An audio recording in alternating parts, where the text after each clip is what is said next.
Most of it is blood-related products from CSL. So that's the big component of it, blood plasma, which is processed into other blood-related products to treat things like haemophilia and so on.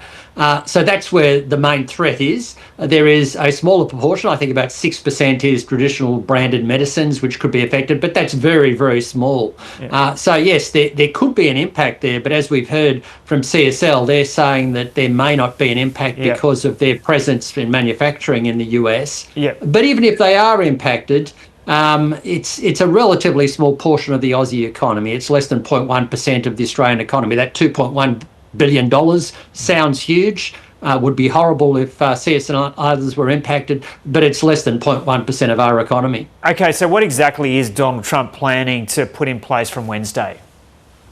Well, he's basically said that from Wednesday, October the 1st, there will be a 100% tariff on branded or patented pharmaceutical products. And he's also talking about 25% on trucks, heavy trucks, big trucks. I think it was 30 to 50% on things like kitchen cabinets, bathroom fittings, and also some upholstered furniture. So obviously you're seeing more sectoral tariffs go on in the US. This started earlier this year with steel and aluminium, which impacted Australia, but of course it's been spreading ever since. Direct impact from those other tariffs on trucks and furniture and so on in Australia is probably trivial in the great scheme of things. I think the real worry is that this just tells you the tariff story has not gone away. Those tariffs are still being ramped up. At the start of this year, the average US tariffs are around 2 to 3%. Now we're heading up towards something like maybe 21%. So that's going to be a big impost and does add to inflationary pressures in the US, and also has potentially a damaging economic impact on the US economy. And of course, that's still working its way through the system. Yep, so just sticking with the pharmaceuticals for the moment, just explain, you mentioned that they're whacking the 100% tariff, but what's the qualification on that in terms of the manufacturing in the US? And just go into a bit more detail about how you think this is probably going to have a limited impact on Australian pharmaceutical exports to the US.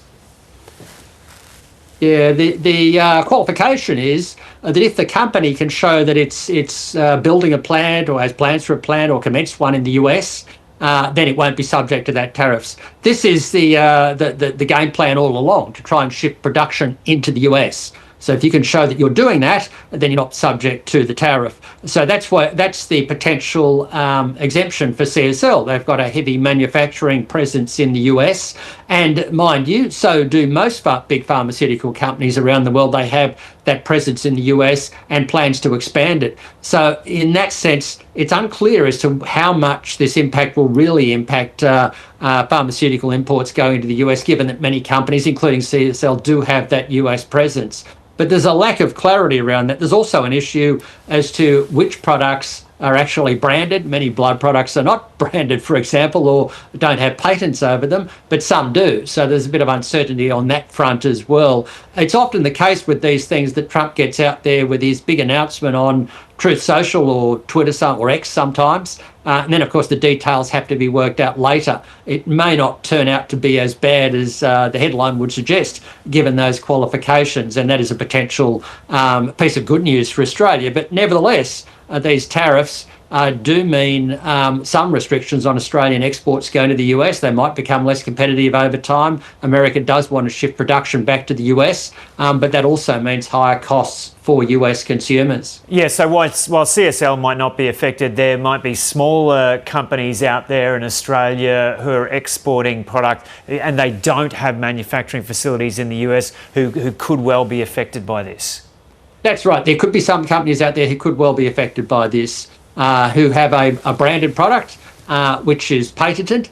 If they're selling that into the US and they don't have production facilities over there or don't have plans for facilities over there, then they could be subject to this tariff. And that would certainly be bad news for those companies. I think it's a bit like with steel and aluminium earlier this year and other industries that have been affected. It's horrible news for those companies that might be, puts a big cloud over them. That's why the CSL share price earlier this morning at one stage was down up to 7%. Last I looked, it was only down 2%.